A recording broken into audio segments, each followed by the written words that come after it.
Y en la historia que Dios me llevaba a transmitirle, es una mujer llamada Agar, la sirvienta de Sara, la esposa de Abraham. Y en este caso no había discusión de que Agar era invisible.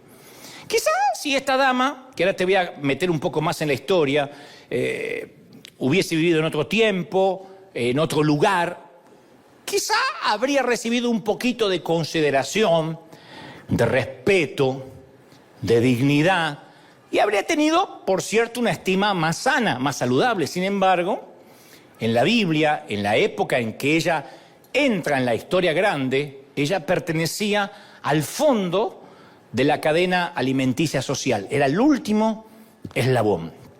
Se dice que Sara tenía una sierva egipcia llamada Agar. Tenía una sierva, una esclava egipcia llamada Agar.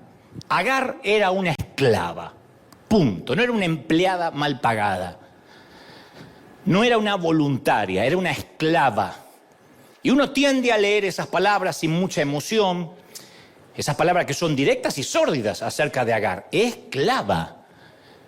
Esas mismas palabras o ese mismo mote provocaba emociones encontradas, emociones muy amargas en Agar, porque ella era un alma perdida desde el principio, atrapada dentro de un marco cultural, un sistema cultural, donde había perdido todos sus derechos, donde había perdido su dignidad, su libertad, y la vemos en las Escrituras que ella es pequeña, insignificante, invisible, como la dama que te conté recién, la ama de casa, pero ella es más invisible comparada con las figuras legendarias que son los protagonistas principales, Abraham y Sara, por ejemplo.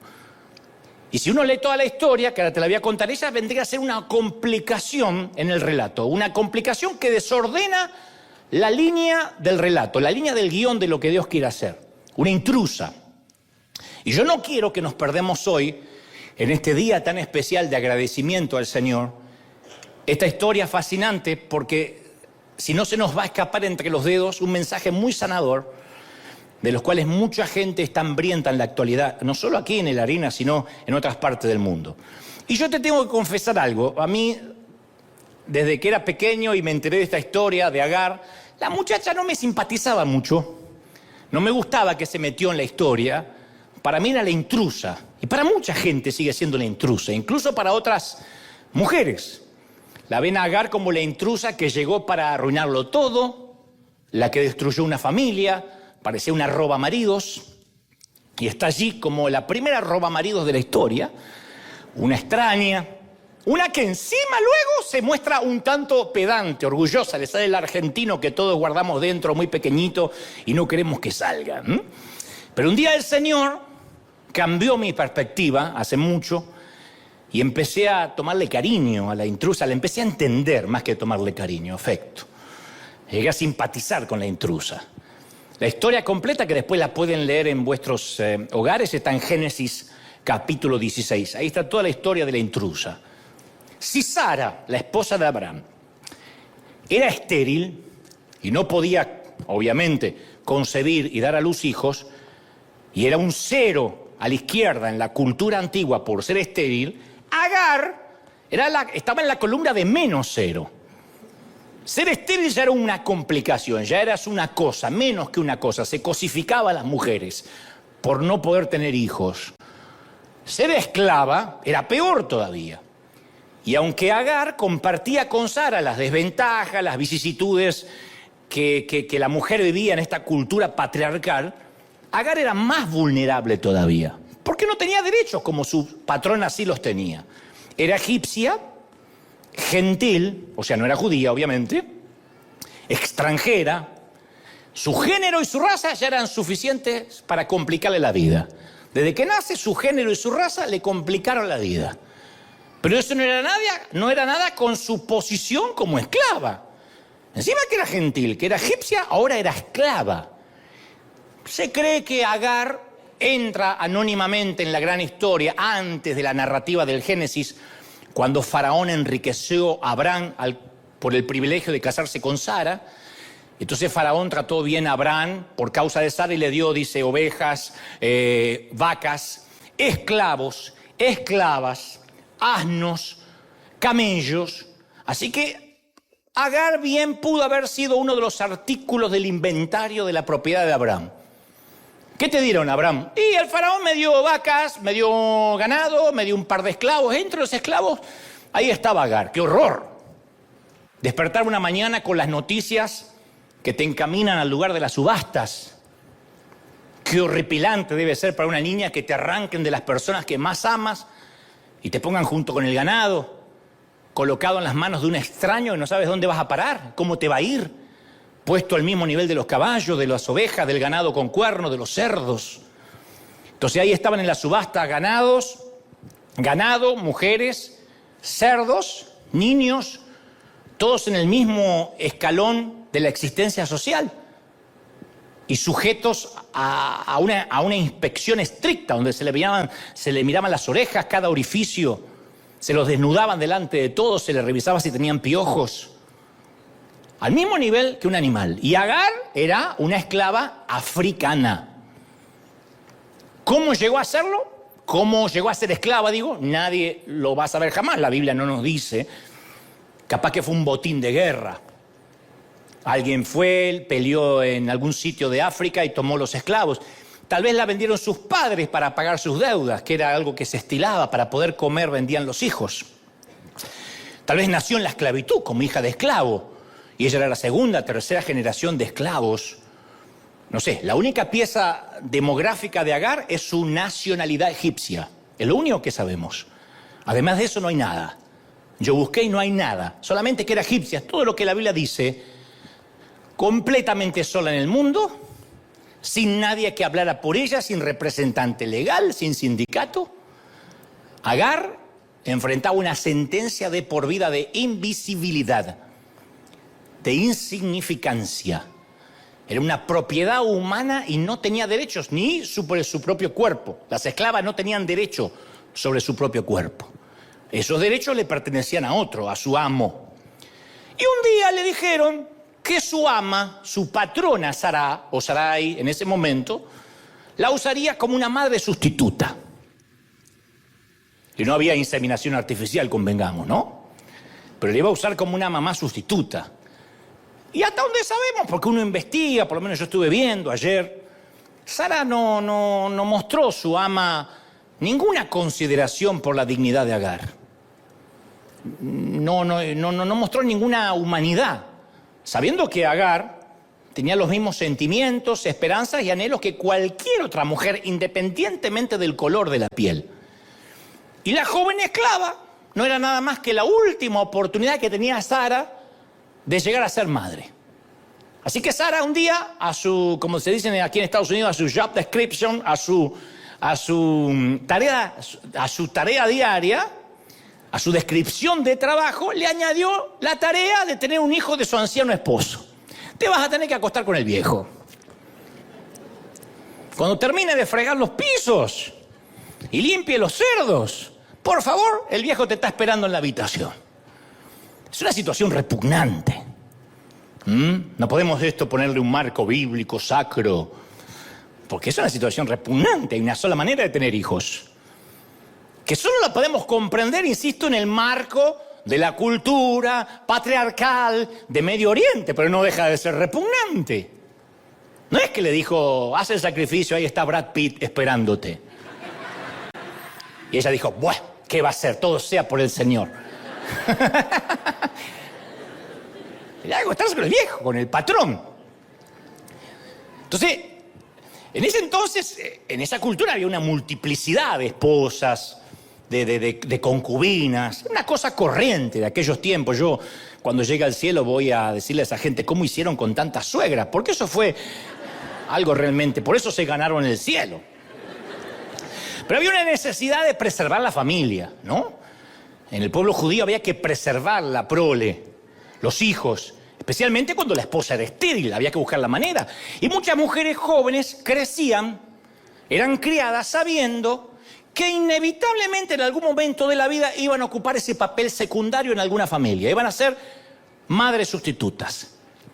Génesis 16:2 dice, Sara tomó a Agar, la tomó, la esclava egipcia, y se la entregó a Abraham como mujer. Y Abraham tuvo relaciones con Agar y ella concibió un hijo. Parece que está todo en un versículo y pasó todo rápido, que fue un momentito, 3, 4 minutos. Los escritores, los teólogos creen que no fue solo una noche. No hay posibilidad que necesariamente ella haya quedado embarazada de solo una relación.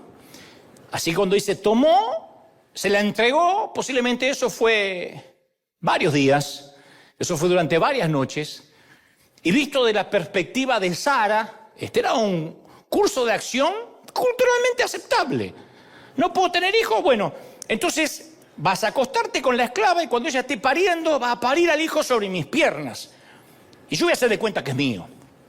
Así que Sara se hace un costado y deja que una mujer más joven, una esclava, hiciera lo que ella era incapaz de hacer como mujer, concebir un hijo para su esposo, su anciano esposo. Entonces las leyes del Medio Oriente autorizaban, insisto, a la esposa estéril a usar a su sirvienta para este tipo de menesteres. Lo que es peor, estas leyes estipulaban que el niño, cuando nacía, no le pertenecía a la mujer que lo había parido, a la mujer, a la mamá biológica, le pertenecía a la madre estéril, que tenía además el poder de quedarse con la esclava o deshacerse de ella. Ya está, la había usado. Podía quedársela o venderla. La ley estaba del lado de Sara completamente. Agar, ¿cómo estaba? Sola. No tenía voz, no tenía voto, no podía decir no me gusta, no estoy dispuesta a hacer una cosa así, porque ella no significaba nada, no valía nada, era invisible, era utilitaria a Sara para concebir un bebé. Pero nadie anticipó lo que iba a pasar entre las dinámicas de estas dos mujeres que iban a explotar en cuanto Agar supiera que estaba embarazada. El primer retraso femenino de Agar, y que se enteran todos, empieza un caos familiar. Dice la Escritura, cuando Agar quedó embarazada, comenzó a mirar con desprecio a su señora. Empezó a mirar a Sara con desprecio, porque Sara la estaba usando. Está bien, insisto, era la ley, se podía, pero Sara la estaba utilizando para algo que a ella nunca le habían preguntado. Ella ahora tenía un hijo que, si bien estaba en su vientre, ni siquiera iba a poder decir es mi hijo.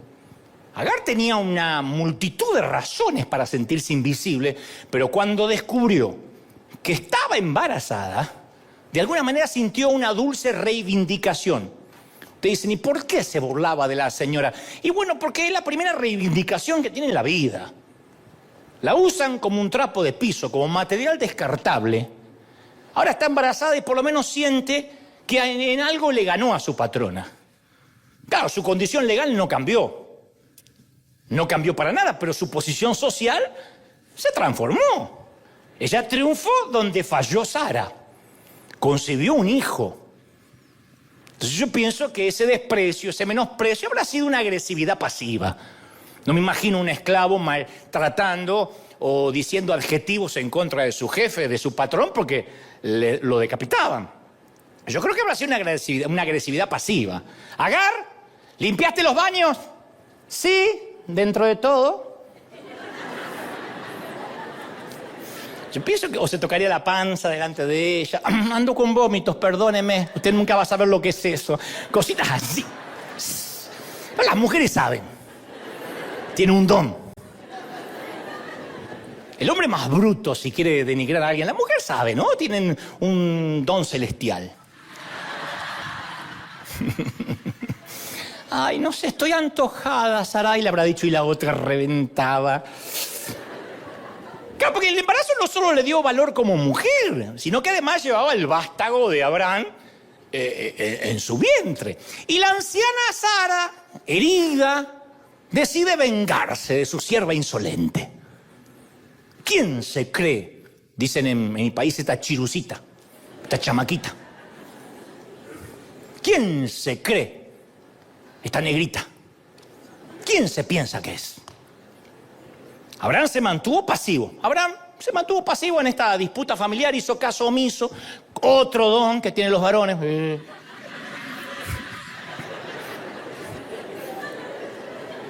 Lo que causó una espiral fuera de control.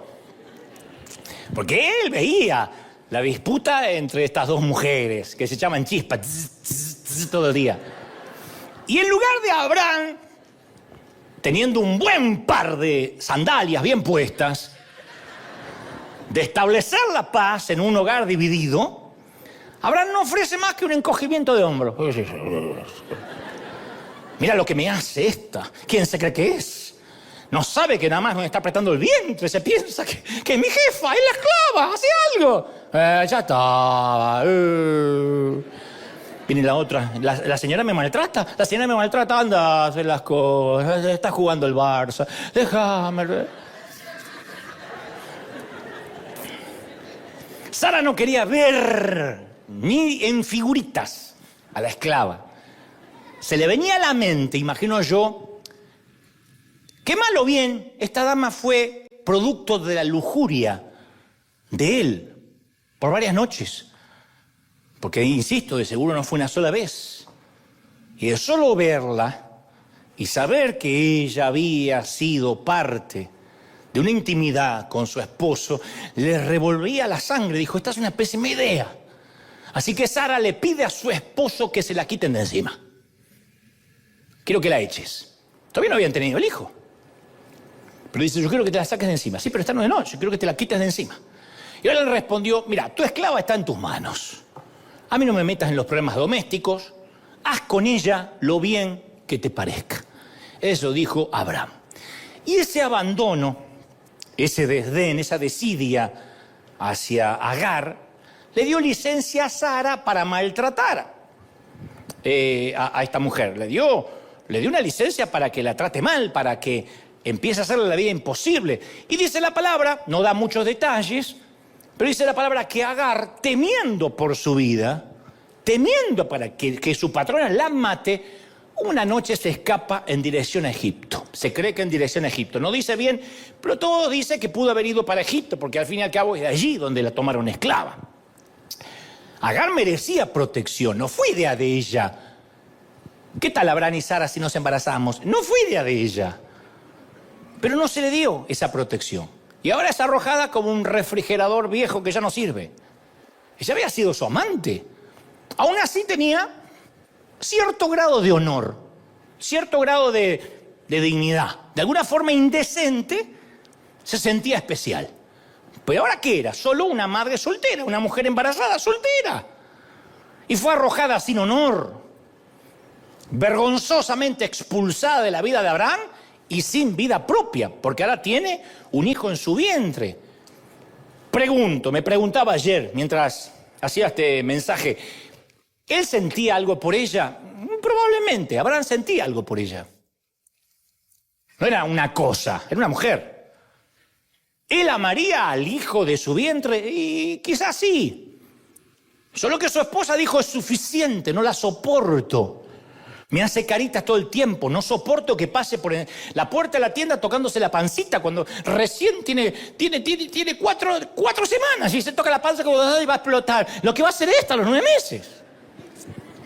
Entonces, él había tomado la decisión correcta de no meterse. Yo no me meto, problema de mujeres. ¿Pero correcta para quién? ¿Fue correcta para Agar? No. Era correcta la decisión para Sara. Era correcta para él, pero no correcta para Agar. Así que Agar termina huyendo al desierto, solita, embarazada. Un momento negro en la historia de la familia escogida. Un momento espantoso que quisiéramos borrar de las escrituras, pero ahí está, es parte de la historia. Y luego de recorrer cierta distancia, esta mujer embarazada está cansada, dice las escrituras, con hambre, sedienta, y la encontró. Esto a mí me puso la piel de pollo, la piel de gallina. Voy a hablar neutro, me puso la piel de gallina. Oh, entendió alguien. Y la encontró. El ángel de Jehová la encontró junto a una fuente de agua en el desierto. Yo quiero dejar en claro esto antes de avanzar. Cada vez que la palabra en el antiguo pacto dice el ángel del Señor, se cree casi todos los teólogos coinciden que cada vez que la palabra en el Antiguo Testamento dice el ángel del Señor, esas fueron apariciones de Cristo, del Hijo de Dios, antes de la encarnación. Es Jesucristo, el ángel de Jehová. No sabían cómo definirlo los profetas y a veces no sabían que habían hablado con él hasta casi terminando la conversación. Pero se creen que el ángel de Jehová, Jesucristo, fue el que le apareció a Jacob. Si no, generalmente sí se hace referencia a que fue Miguel, que fue Gabriel, Dante, los distintos ángeles que tiene el Señor. Pero cuando dice el ángel de Jehová, está hablando del Señor. Así que esta es la primera vez que etimológicamente el Señor se encuentra con una mujer solitaria junto a un pozo. Primera vez. La segunda vez sería muchos años después, con otra mujer, junto a otro pozo. La mujer samaritana, ¿se acuerda? La mujer de los 5 maridos y el flamante amante. Bueno, pero esta es la primera mujer que el Señor se encuentra junto a un pozo. Y ahora el Señor le hace 2 preguntas, de las cuales Agar responde solo una. Le dice el Señor: Agar, sierva de Sarai. O sea, le está diciendo: yo sé dónde trabajas, para quién trabajas, y que este no es tu sitio. Agar, sierva de Sarai, ¿de dónde has venido? ¿Y para dónde vas? Y ella responde solo una pregunta: huyo de la presencia de mi señora Sara. Eso es de dónde has venido, ¿no? ¿A dónde vas? No le responde. Porque estaba claro para Agar de dónde venía. Estaba huyendo de su ama, que la estaba maltratando mucho, y ella dijo: me va a matar. ¿A dónde iba? No, tal vez no lo tenían claro la dama, la mujer. O tal vez, como se cree, iba en dirección a Egipto. Y muchos creen que fue aquí donde Agar por primera vez conoce y abraza la fe del Dios de Abraham. Ella era egipcia, la gentil. Sus patrones tenían su Dios, ella tenía sus propios dioses de Egipto. Acá, cuando se encuentra con el Señor, digo esto porque nadie se encuentra con el Señor y sigue igual. No hay un solo episodio en la Biblia donde Saulo se encuentra con el Señor, camino a Damasco, y después sigue igual. Donde se encuentra, no sé, alguien por el camino a Emaús con el Señor y siguen igual. Todos cambian cuando se encuentran con el Señor, ¿sí o no? Así que si se encontró con el ángel de Jehová, con el Señor, acá se cree que Agar tiene un cambio en su corazón. Ahora, a ver, porque ya nos vamos metiendo en lo que quiero transmitirte. Está la mala historia. Ella está embarazada, en peligro, afligida, angustiada, humillada, aterrorizada, sola. Y el encuentro del Señor con Agar nos da una señal de las palabras que algún día Pablo, muchos años más tarde, le diría a los Gálatas, en Gálatas 3:28. Ya no hay judío, ya no hay griego, ya no hay esclavo, ya no hay libre, no hay distinción entre hombre ni mujer, sino que todos ustedes son uno en Cristo Jesús. Todos.